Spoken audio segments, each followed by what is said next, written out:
Okay, I think we're going to get started.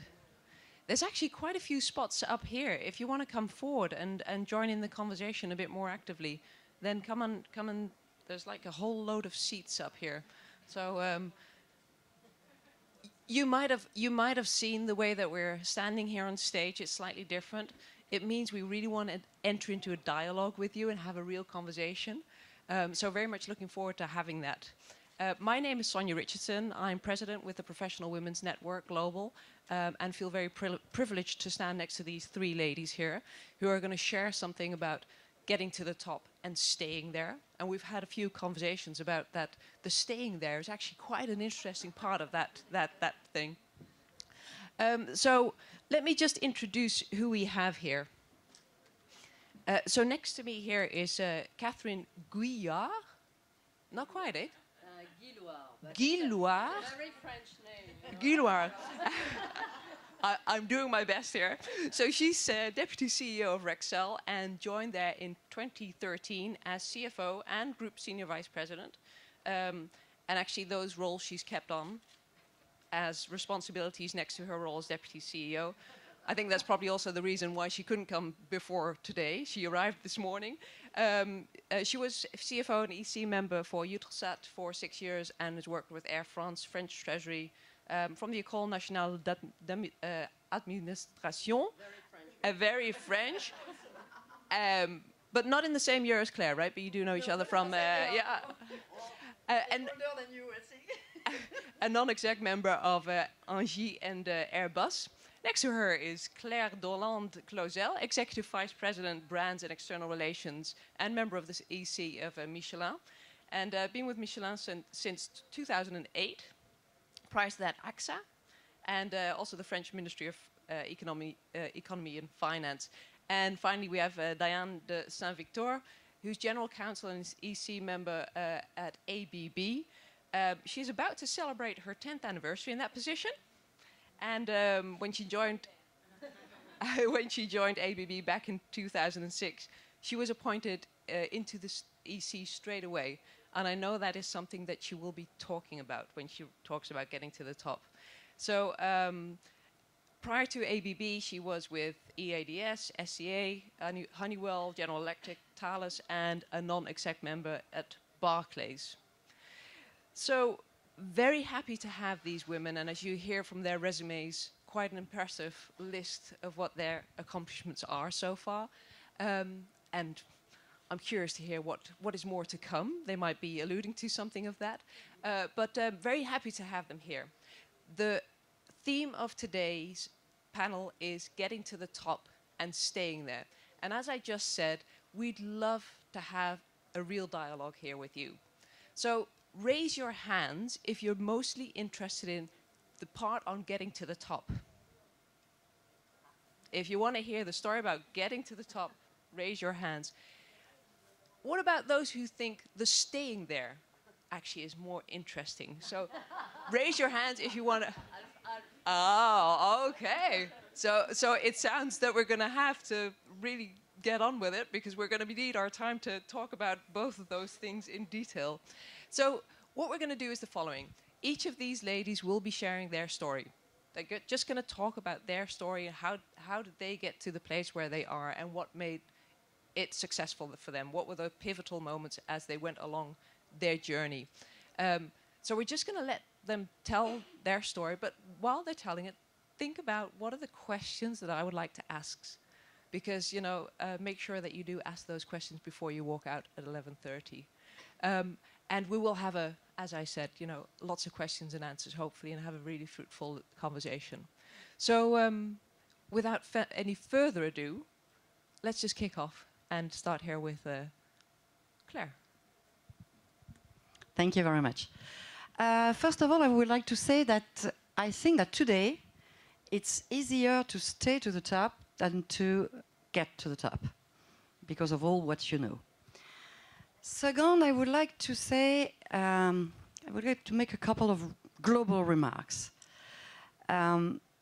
We heard a lot about all the companies do for women, We have a lot of studies saying that women are equal to men and that we succeed better at school and that we are better in negotiation, and a lot of studies, and that is good for business.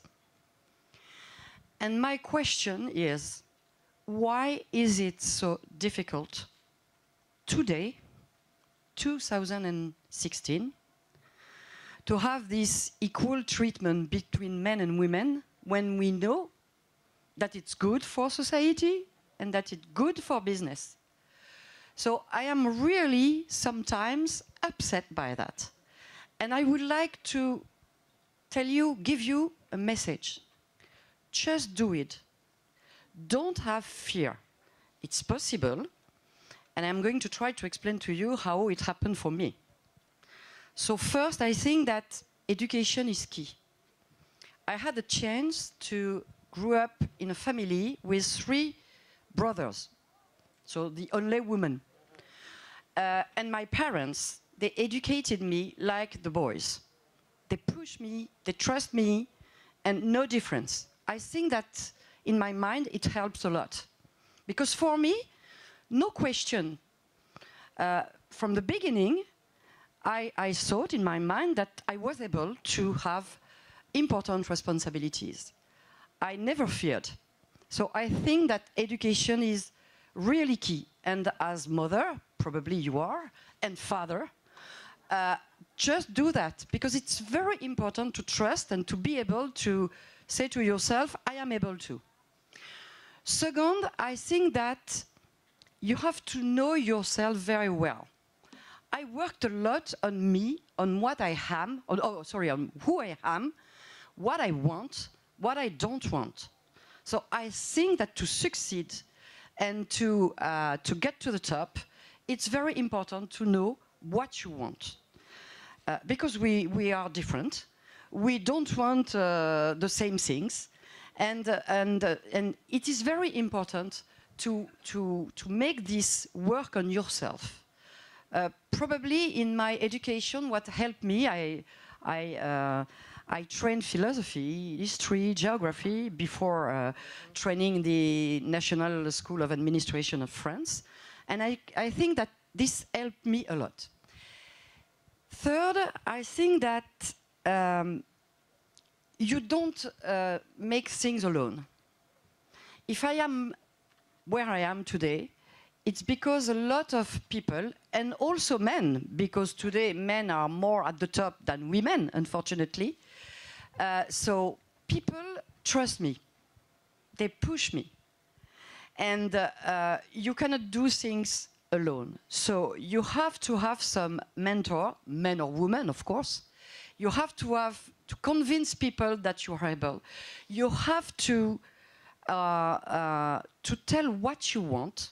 I remember first I was 10 years in the French administration, French treasury. It's also a chance, because in French administrations, it's very equal. No, I mean, there is gender gap because there are less women at the National School of Administration, but no salary gap. And if you are skilled people, you can access the same level of responsibility. So these 10 years in French administration help a lot, because you see that you can succeed. And I was also pushed by some important people that recognized that I had the skills to become a manager, or a top manager. After, I think that I thought very, very early in my career as a civil servant that someday I will join the private sector, because I wanted to manage people. Really, I wanted to have to be hands-on. So you learn a lot of things in civil service, but you are less on hands. And so when I was headhunted by a private company, AXA, I decided to say bye-bye to the administration. And it was a risk, because in administration, 10 years after administration, you have your job for life. So I took the risk to join a private company. And you know, not everybody is succeeding in joining a private company coming from the public sector. It's not true. People say, yes, you can go and it's... no, it's not true. You take a risk. So I took the risk to join AXA. After a meeting with the CEO of AXA at the moment, Claude Bébéard, and where I also asked for what I wanted. And I say, I don't want to join the financial direction. I don't want to join the headquarters. I want to go in the country and have managerial responsibilities, because I knew that I wanted to manage people. So my second lesson is know and ask what you want. And men, they know how to do that. Women, probably less. So just tell it. And after, I mean, with skills, with results, and based on results and on facts, I was told to join executive committee, and after I was headhunted by Michelin, and after you are at the top, and it's the reason for I said that it's easier to stay at the top. Because, of course, if you are not skilled people, if you have no results, you are not going to stay, of course. But as soon as you are recognized, I think that it's not the most difficult part of the job. Catherine? Thank you. Yes, I will build on what you said, Claire, in many ways. But let's say first that I just want to alert you, because I was involved in this Women's Forum in 2005. At the time, we have a kind of, let's say, discussion inside the board of the Women's Forum saying, are we against or for the quotas, and notably in order to get into the board. It was pretty funny at that time, because people say, no, we need to be there by ourselves, no need of quotas, okay? Look at what happened today. We're in 2016. I am board member of Airbus and NG. Airbus as NED and NG representative of the state. I could tell you, yes, we did progress, but thanks to the Copé-Zimmermann law in France, and without that, we've never been there. Related to executive committees, it's a disaster. When we look at the figures, 2005, we were what? Between 8 to 10% in the ExCom. 11 years after, it's exactly barely the same proportion. So I think that, yes, my first message is if you want to get there, you need, in a way, to get through a maze. I'm not really fond of the glass ceiling concept. It's more a maze. It's like an obstacle that you need to find your way on. So you need, and I agree with Claire, you need to work on yourself in a way that you need to first get some freedom. I don't exaggerate what people think you need to be. You are what you are. And personally, for instance, when I was young, I did some competition in skiing. And I could tell you, these as much more give to me than a lot of training or education or skill or whatever. So you need to accept what your education provides you, first. Second, take the liberty to think about your path and way.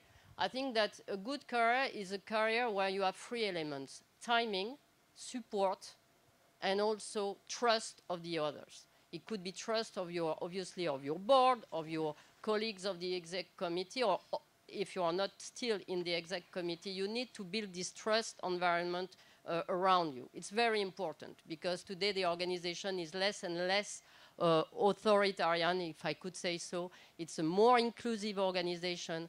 And I think that in a way, I'm not saying that there is a way by women to manage, but we are more inclusive. Okay, so I think we need to build on that. And it's a really important matter, because the trust is for me, the trust and the courage. Look at your organization. When I was in Air France, I did 5 positions in 10 years. You know what? 4 of them was just because I have to get out some fire in the organization. I was the only woman in charge to do that, and why they have chosen me, because I have the ability to move the things, to push forward the things.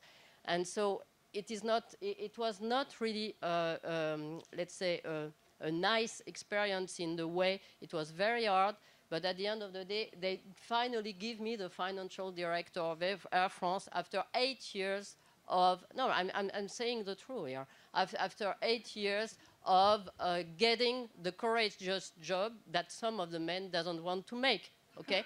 So I give you an example.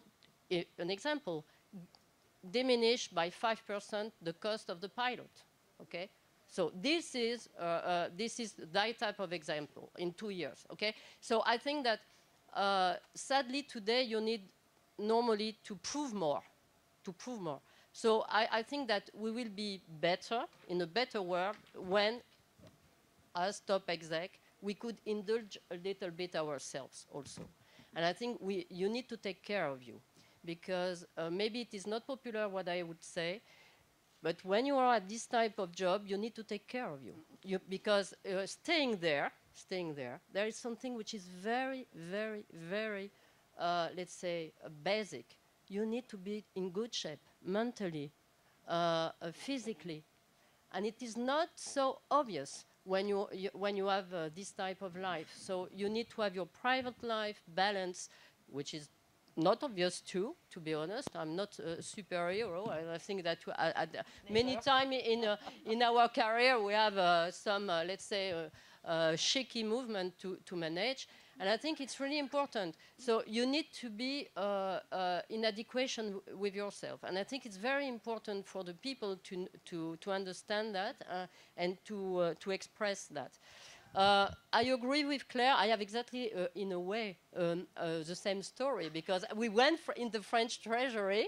I stayed only 4 years, and suddenly, when it was the time of my mobility, I decided to go in a company, and I have dismissed from the French administration totally. I have reimbursed to the state my fees, because I haven't made my 10 years after the ENA. And I go straight away in very different company. I think that what it is important, effectively, is to network. And you are a representative of the European professional network is really important. Because many, many times, when I have women in front of me, they have two taboo. Money, please, get rid of it. You deserve it, okay? So money, it's good. It's good for men, and it's eventually good for women too. And I'm really saying that because the number of women coming back to me and asking for a pay rise is insufficient, okay? And the second one is be aware that in your organization you will be every time judged in a certain way by your colleagues, and you need to be, I could say, spontaneous, but not in a way candid, because it's a power of thing, and I think that we need to get rid of this stuff. Power is not for male; it's also for female, and we need just to face it, okay? And I think it's very important because in terms of confidence, and I really build on what you say, Claire. The confidence in you, it's absolutely a key point, and trust in your competence and get support. Agree also, network, support, mentoring, don't hesitate. Don't hesitate. And some of you already asked us to do some, let's say, session of mentoring, or to get to women network in some corporate. It's very good. We are here also. I don't consider that I have a career. I need also to know that others are doing well, younger are doing well, and I hope to stay there. But I could tell you it's pretty difficult. I'm a little bit less, let's say, smooth than Claire on that. Once you get there, you continue to fight to be there for me. At least it's my perception. Thank you. Thank you very much. Well, I mean, obviously, I think I'm going to try to kind of illustrate a little bit, because I do agree with everything that you said. So just trying to bring some other color to it. On the practical side, it starts with you. It starts with me. I could not agree more, with this statement. That is, it's got to be a combination of I'm committed to it here, and here, there, emotionally, in my heart, deep, this is what I want to do. And you know what? I'm going to do it. Because when looking at what the guys around are doing, I come to the conclusion, you know what? I can do it. I can do it. Therefore, I'm not going to give them a win. I'm going to commit to myself that I'm going to make it happen for myself. And yes, obviously, along the years, relying on a number of other folks who somehow decide, to trust me. And I'm grateful to them for that. Deeply grateful for that. But first and foremost, I'm in charge. Practically, from time to time, I kind of I call it a retreat with myself. Okay? Quiet time, couple of hours, half a day. It is time for me. Where do I stand? Typically, I like this kind of exercise at year end, because this is about reviewing what's been done. Okay, 2016, okay, this was good, so. And then, let's not be stuck about what didn't work very well in the last few months, and let's concentrate on, okay, 2017, what do I want to do? What are my learnings from the last few months? What is it that I'm going to get done in 2017? I mean, actually, we do that as part of the regular business processes, right? But I do it in a more focused way for myself. And it's secret, it's just for me. I do write it down. And I have it with me. And I kind of look at it on a regular basis, at least once a month or so, kind of checking. If I want to be there end of the year, what is it that I have done this month, in the last 4 weeks, to somehow help me progress with my ambition? And it helps me in terms of my focus. It helps me in terms of, okay, the last thing I want to do is to go out for dinner, but you know what? I've been a little bit short in terms of networking. Okay, next month, I'm going to be more proactive, and I'm going to take 2 or 3 engagements in order to help me develop my network. So just on the practical side, running this thing as being the pilot in the cockpit with my checklist and being quite focused on it. And then accepting that there will be glitches, because I think we would all agree this is kind of a bumpy journey. Good days, bad days, success and failure. Now, I'm not going to leave it to this guy who brings negative energy in my ecosystem to drag me down, okay? At best, I'm going to ignore. I'm going to protect myself. And when I kind of feel or see the negative vibration, all right, this guy will not have access to me. Kind of trying to really protect myself from people who are counterproductive in terms of what I want to achieve. And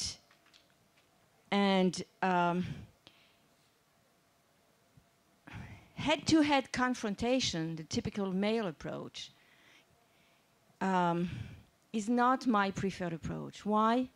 First of all, because it's exhausting. Why is it that I would give this guy so much of my energy while somehow this is a battle I cannot win this one? Okay, fine, let's move on. I'm going to leave this one aside, and I'm going to try something else. But I'm not going to leave it, I'm not going to give him a win, okay?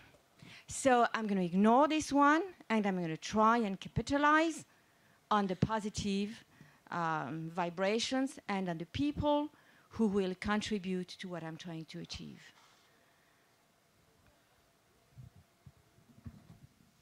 Great, thank you for that. Thank you all for your stories here. Big indeed, thank you.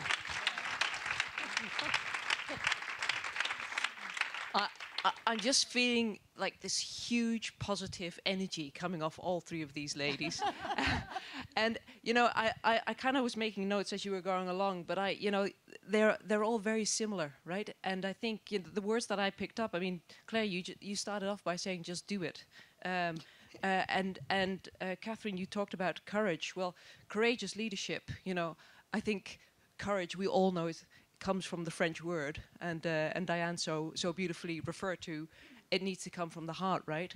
But I've also very much like what you just said there, Diane, about having those reflective moments and picking your battles and go where the energy is good. And then, I guess, Catherine, really managing your own personal time too, right? So making sure that your batteries are sufficiently charged, let's say, during the day, to be able to pick the battles that you need to pick. Claire, did you want to point? Yes, I would like to add something. I think that there is something very important to get to the top. Choose your team. Choose your team. And like a sport team, like a rugby team or a football team, because it's very important to have a team you trust and that trusts you. And it's very important to have a team that have the right skill. Very often, women don't dare because they think they are not skilled. It's not the issue. I mean, to be at the top, you don't know everything. I have a lot of people in my team that know better than me, that are better skilled than me on specific issues. No problem. I like it, on the contrary, because they challenge me. Sometimes they say to me, no, and I like this. Sometimes it's uncomfortable, of course. But, you know, so choose your team. Choose your allies, as you said, I don't remember. But your team is key, because you are going to learn from your team. And so be better again. And after, when it comes to, at my age, what is important is really to detect rising talent and to push rising talent, because I think that we must transmit, we must prepare the future, and of course detect women talent, but also men talent. I really think that mixed teams are the best. So, for example, because I was not at all dedicated to brand and public affairs somewhere, but I was more financial people. So when in AXA they proposed to me to take over the brand communication and sustainable development at top level, I said yes, I take it, you know. And I had a team, so I learned with this team. So I think that it's really very important, and I was not a specialist of communication. I mean, you know. So just go. I just want to add something to this, Claire. I fully agree with you. It's really important. I think that the management that we have is different, because everybody has his own personality, everybody has his own story.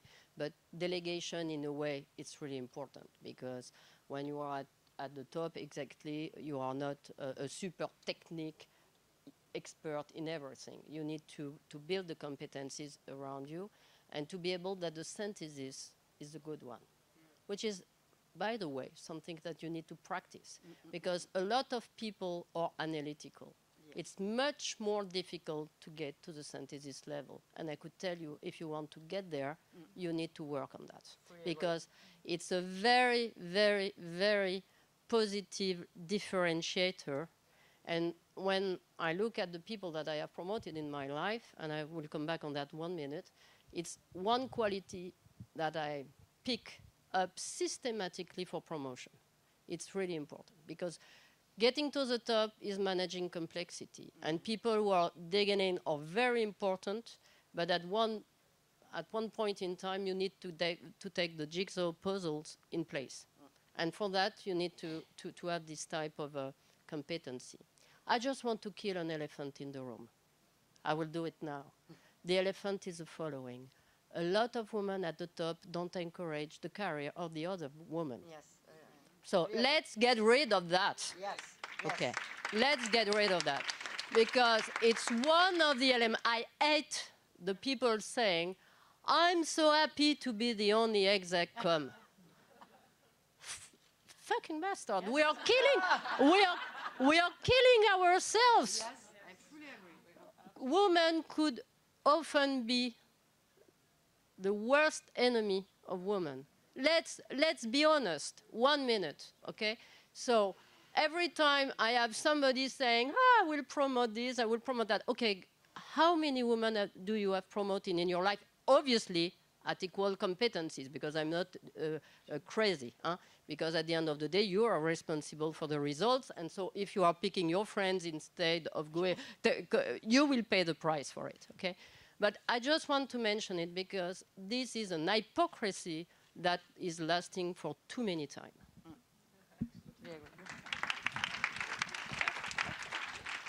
So now that elephant has been slayed, let's just hear some questions from the audience. I want to make sure that you have some time to ask questions. Go ahead. Do you want microphone? Yes, good morning. I'm Anne-Pascal Guillouard. I work for Airbus Group, and I'm running the Inter Alia, the female network. And I cannot agree more, because I can tell you that in my female network, I don't have one woman at the top level. And when I have one, coming as a role model, inspiring model, and they always talk about fighting, how they got there, and there is no woman below. So my question is, as you rightly said, there are quotas for the board, and there is no quota for the ex-com, especially in our company, but it must be in other companies. So as women at the board, how can you influence, how can you leverage the fact that you are there, for the ex-com to have more women? Would you like to ask that to Catherine? Yeah. Also, I'm pretty concerned because I'm in the Airbus. No, I think that you cannot. First, you need to get in mind that when you are in a board, you are not doing the management job, which is really the first point to get right. I am an exec in one company. I have 2 board membership, and why it is good to have both, and why people see an interest of that, it is because normally you know what the manager is doing and what are the problems, if I could say so.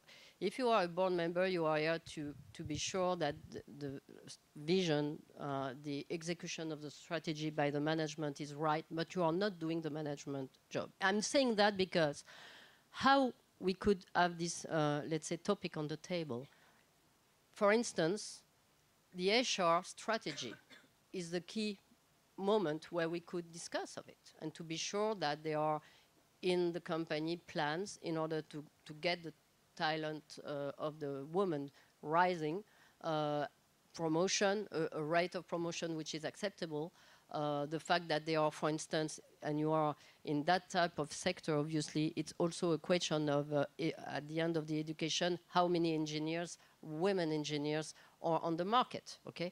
So I think that it's becoming, the beginning of the story is there. So yes, we could do things through, for instance, let's say, putting on the grill a little bit the HR strategy of the company. We cannot decide because when you are in the board, you are not to take, let's say, the actions at the place of the management. But we could ask questions. We could say, guys, you need to think about it. By the way, they have to think about it, and because of the quota, because now, for instance, in Airbus, we are 3 women on 8 board members, which is absolutely acceptable. And it creates a very good dynamic. I could tell you the dynamic of the board is super, okay? At least it's my point of view. And in NG, it's more than 50%. It's the board where the women are the most represented. So I think things are changing, but again, don't mix the role. I think the company need to have their programs in place. I just take an example. A lot of high potential programs are designed in a way that after 35, you are no more potential. Guess what? It's very practical when you have children. Now, normally, if you want to be, for instance, pragmatic, you put this bar at 40 for women. Huh? And you deliver all the traineeship and everything in the same way that they are 35 or 40, because it's much more easier to be a hypo when you are a man than a woman, and especially if in the program you are set up at 35. Just to give an example of what could change in an organization. Right. Can I kind of turn to something kind of very down to earth? Okay. In terms of being visible, because it's a topic which is kind of close to my heart, and I would like to somehow elaborate on that a little bit, unless you tell me it's not relevant. But I could not, I mean, I would encourage you to have your plan to be visible in your organization. And it starts with very simple, practical tips. Say tomorrow morning you have a meeting, 45 minutes. Commit to yourself that within the first 10 minutes, you're going to take the floor and come up with meaningful contribution to the team discussion. Because if you wait until much, much later in the meeting, most of what has already come to your mind will have been put on the table anyway, so that you're going to have a hard time finding ways to contribute. And then you're going to feel terrible, because you're going to conclude, goodness, sure, I should have made this statement. Gosh, someone else took the floor. Yeah. Okay? So, yeah, right. So, first 10 minutes. And for that, you have to push yourself. Because the guys, they will interrupt, they will jump in, they will find a way. Because they know these tips, right? So, let's be aware of this. And first 10 minutes of the meeting, you're going to take the floor. Then you want to make sure that as people wrap up and leave the meeting, they're going to remember the key takeaways. And make sure that within the last 10 minutes of it, you're going to be part of the discussion as well.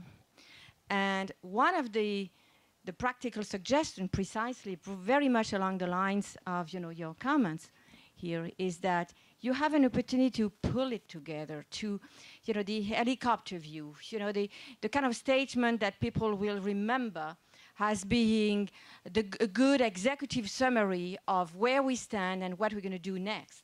It doesn't take a genius to do that, by the way, okay? But if you do that, you then somehow have an opportunity to capture attention, and it's not that difficult to do, but you have to decide that you're going to do it, and you have to have a plan and get this done. So that's a kind of a practical thing. So another kind of practicality, if I may, and kind of building a little bit on what you already said. Volunteer. Volunteer. You couldn't care less about the job description of what the project is all about. To a certain extent, it's quite irrelevant, frankly. Okay, you've got to know something about it. Okay, it's got to make some sense, right? But smelling and kind of detecting the kind of stuff that will give the visibility you want to achieve is a good practical tip to help you, move forward. And then you're going to shape it. You're going to have an opportunity to define the scope and make sure that in there will be enough of what you are good at in order to somehow contribute to the end product. And then when comes the time to present the end product, you've been working on these things 3 months, okay?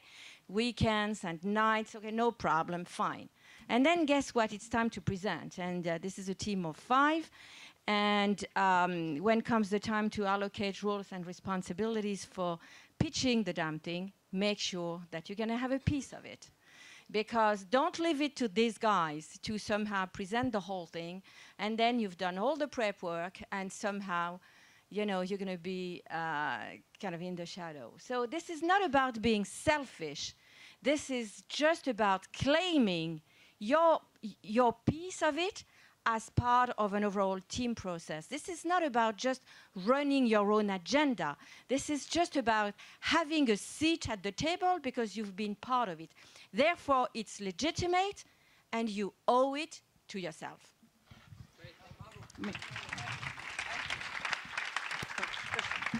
Yeah, I just want to make sure that, exactly, there are some questions here so let's see some hands. Who has a question?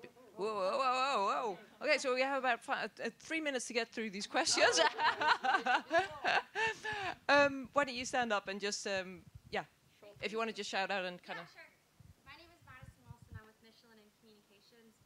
My question for you guys is, you talked a lot about courage. What are some other internal characteristics that you feel that women leaders should possess in order to progress? Anyone specific for that question? Anybody? Probably intuition, the ability to listen,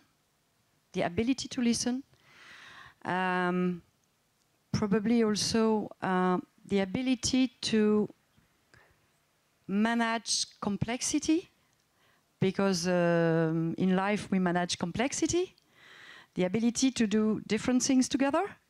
I think that it can help a lot. And I want to insist also on what Catherine said. I think that to go to the top, you have to work and to manage your ability to make synthesis. It's really key. In my career, it was probably the characteristic that make me to be where I am. So courage, the ability, yes, is the ability to share, sharing, the ability to share. I think that probably we have this characteristic or quality, share better than men can do sometimes. But I don't.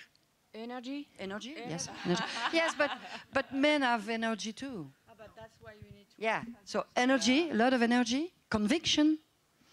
Passion. Yeah. Okay, thank you. So a question here. You want to just stand up? Hi, Stephanie from BNP Paribas. Well, first, thank you because you're very inspiring. I strongly do believe that it's possible for us to get to the top, probably to stay there, but there is one thing I'm struggling to be sure about is how do we do to get to the top as well on the personal life, and how do you combine everything, and how do you cope with this scarcest resource of the world, which is for me time?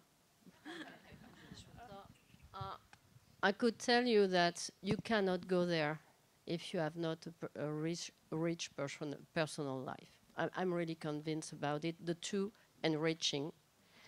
And I take some time, once per month, I am in the club of women, not business women, there are some, but also writers, creative, designer, and so on. You need to get some fresh air in your mind, not linked directly to your business.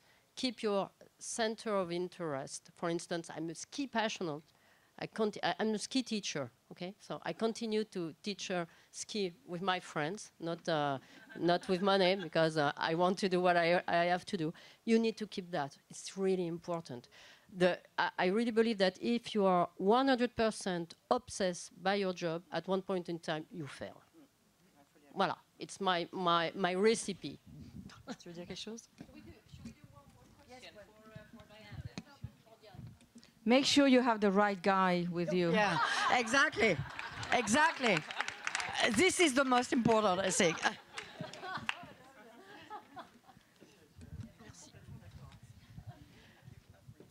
Thank you. I'm Corinne Goldberger from Marie Claire magazine.